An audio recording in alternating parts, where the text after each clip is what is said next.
Kita berdoa dulu yuk. Dalam nama Bapa, Putra, dan Roh Kudus. Amin. Tuhan Yesus, terima kasih atas berkat dan perlindungan-Mu yang telah Engkau berikan kepada kami dan juga keluarga kami. Tuhan Yesus, pada kesempatan kali ini, kami anak-anak-Mu mau mendengarkan firman-Mu. Berkatilah kami ya Tuhan, agar kami dapat mengerti dan melakukan firman-Mu di kehidupan kami dengan baik. Terima kasih Tuhan, amin. Dalam nama Bapa, Putra, dan Roh Kudus, amin. Yuk adik-adik, mari kita siapkan hati kita untuk mendengarkan Injil Tuhan. Bacaan diambil dari Yohanes bab 20 ayat 19 sampai 23. Ketika hari sudah malam, pada hari pertama minggu itu, berkumpullah murid-murid Yesus di suatu tempat dengan pintu-pintu yang terkunci, karena mereka takut kepada orang-orang Yahudi.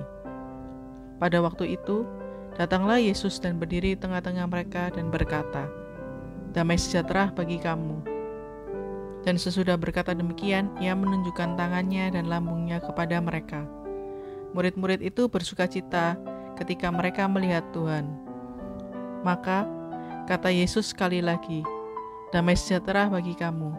Sama seperti Bapa mengutus aku, demikian juga sekarang aku mengutus kamu." Dan sesudah berkata demikian, ia mengembusi mereka dan berkata, "Terimalah Roh Kudus. Jikalau kamu mengampuni dosa orang, dosanya diampuni. Dan jikalau kamu menyatakan dosa orang tetap ada, dosanya tetap ada." Demikianlah Injil Tuhan. Terpujilah Kristus. Halo adik-adik, hari ini gereja merayakan Hari Raya Pentakosta. Sudah tahu belum apa sih Pentakosta itu dan mengapa sih kok kita merayakannya? Pentakosta itu sebenarnya berasal dari bahasa Yunani yaitu Pentekoste yang artinya ke-50. Pentakosta ini merupakan hari raya terbesar kedua dalam tradisi Yahudi. Biasanya dirayakan pada hari ke-50 sesudah Paskah. Oleh umat Yahudi atau dalam kitab Perjanjian Lama, Hari Raya Pentakosta ini dirayakan untuk mengenangkan Musa yang menerima ke-10 perintah Allah. Tetapi sekarang, Pentakosta merupakan peristiwa turunnya Roh Kudus atas para rasul. Tepat 50 hari setelah kebangkitan Tuhan kita Yesus Kristus yang mati di kayu salib demi menebus dosa-dosa kita, dan 10 hari setelah kenaikan Tuhan. Hari Raya Pentakosta kita rayakan untuk mengenang bagaimana Yesus yang menjanjikan Roh Kudus kepada para rasul untuk menemani para rasul dalam perjalanannya mewartakan kerajaan Allah.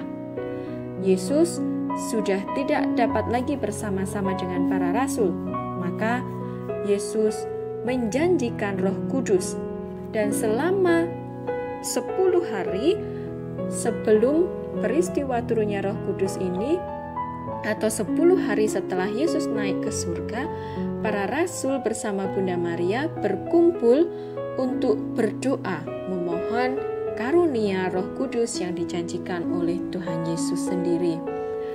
Seperti kita saat ini, selama 9 hari berturut-turut kita telah berdoa novena mohon karunia Roh Kudus.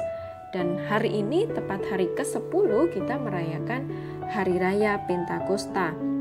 Kalau pada saat itu Yesus menjanjikan Roh Kudus kepada para rasul untuk menemani perjalanan mereka, maka sebenarnya Roh Kudus itu juga dijanjikan untuk kita dalam perjalanan hidup kita mewartakan kerajaan Allah pada zaman ini yang tentunya berbeda dengan zaman para rasul. Adik-adik, apakah kalian pernah merasakan angin yang sedang berembus? Apa yang kalian rasakan? Apa kalian dapat melihatnya? Ya, kita bisa merasakan angin, tapi kita tidak dapat melihatnya. Contoh, bila kita meniup tangan kita hanya dapat merasakan adanya angin yang keluar dari mulut kita. Dan juga kita bisa mendengarkan suara angin melalui pohon-pohon yang tertiup oleh angin. Kitab suci mengatakan bahwa waktu itu para murid sedang berkumpul bersama. Tiba-tiba ada suara yang sangat kuat seperti angin ribut. Kemudian mereka penuh dengan Roh Kudus. Roh Kudus itu seperti angin. Kita tidak dapat melihatnya tetapi dapat mengetahui bahwa ia ada. Sama seperti kita dapat mengetahui adanya angin itu. Kita tidak dapat melihat Roh Kudus, tetapi dapat mengetahui Roh Kudus itu ada di sini, karena ia berbicara dalam hati kita. Cara untuk mengetahui adanya Roh Kudus adalah dengan memperhatikan karyanya yang menggerakkan orang yang melakukan kehendak Tuhan. Kitab suci mengatakan bahwa Roh Allah menggerakkan orang-orang yang berbicara dan melakukan sesuatu baginya. Kita tidak dapat melihat Allah, tapi dapat melihat perbuatan orang-orang yang digerakkan oleh Roh Allah. Kita dapat mengetahui adanya Roh Kudus dengan merasakan kehadirannya. Bila kita mencintai satu sama lain, Allah hidup di dalam diri kita.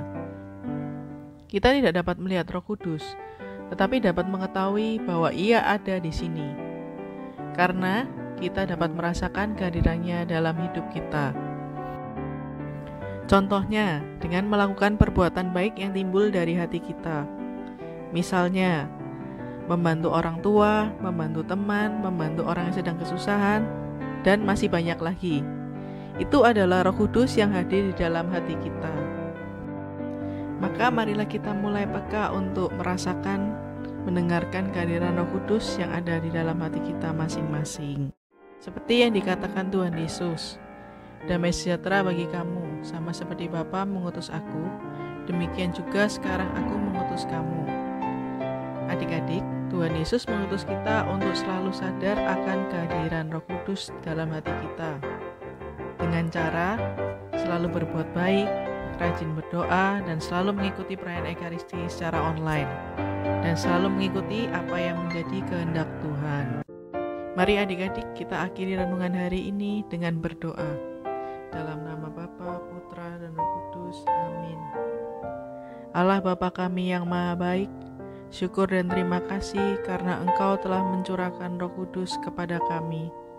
Walaupun kami tidak dapat melihatnya, tetapi kami dapat mendengarnya berbicara dalam hati kami dan merasakan kehadirannya dalam kehidupan kami sehari-hari. Bantulah kami agar mampu membuka diri kepadanya. Demi Kristus Tuhan kami, amin. Dalam nama Bapa, Putra, dan Roh Kudus, amin.